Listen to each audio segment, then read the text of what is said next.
at ang pagtagas ng dala nitong langis sa probinsya ng Guimaras noong August 11, 2006 ay sinasabing isa sa pinakamalaking oil spill sa Pilipinas. Ano nga ba naging dahilan ng paglubog nito?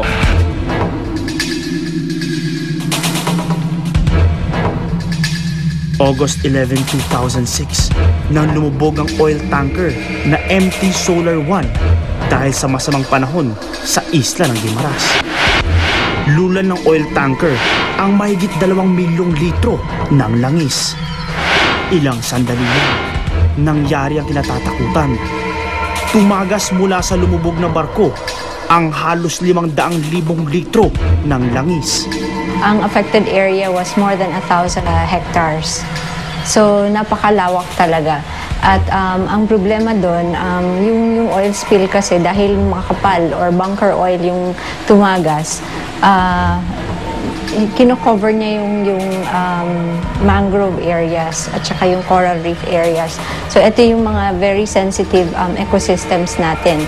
At ang dinudulot na nito na negative effects, yung slowly pinapatay niya itong mga ecosystems na ito. And we know na itong mga ecosystems na ito ay pinagkukunan natin ng malaking pangkain natin sa araw-araw. 20 komunidad sa probinsya ang naapektuhan. Hindi namin alam ang gagawin namin kasi hindi na kami makapunta ng dagat para magtanim ito. Sa susunod na araw, wala na nga kaming kakainin eh. Dahil sa makapal na langis, maraming yamang dagat ang namatay.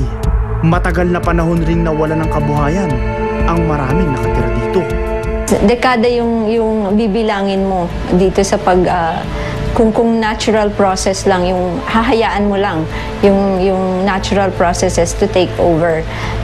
Kaya kailangan din ng additional parang initiatives ng ating mga gobyerno at ng ibang experts to really take out the oil. Kasi ang problema doon, hindi mo talaga fully malilinis yung isang lugar na tinamaan ng isang oil spill. Pag meron silang nakikitang mga ganun na oil spill, kahit maliit man yung tumalaki, ay ipagbigay alam nila kaagad sa ating pamunuan, sa pinakamalapit na Coast Guard Station, Coast Guard Detachment, upang mabigyan kaagad natin ito ng karampatang aksyon. Dahil mas malaki ang pinsala na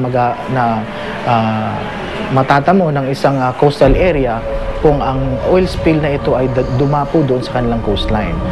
Sa paglubog ng MV Princess of the Stars noong 2008, mas nabalot ng takot ang marami dahil sa natuklasang karga nitong kemikal. Ang 10 metriko toneladang endosulfan.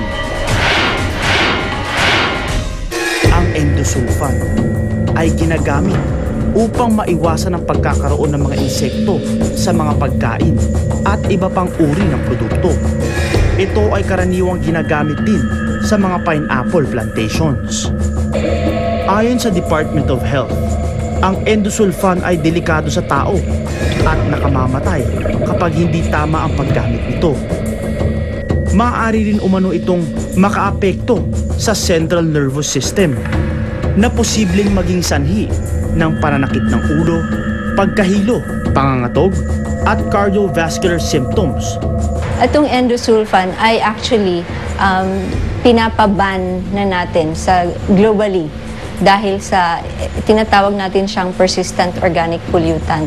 No, matagal siyang tumitigil sa ating environment at lubha siyang nakakasira sa health ng mga tao at nakaka-contaminate ng ating environment. So, yung isa ngayon, sa huling balita namin sa isang international forum on yung Stockholm Convention, pinapasama na yung endosulfan dun sa kailangang iban na mga chemicals at tinatawag siyang one of the dirtiest or the most toxic chemicals sa buong mundo. Mabuti na lang at matagumpay na naialis ang metriko toneladang kemikal sa loob ng lumubog na MV Princess bago pa ito kumalat sa karagatan. Sa aming pagbabalik, alamin ang mga tips upang makaiwas sa mga trahedya sa karagatan dito sa Anatomy of a Disaster.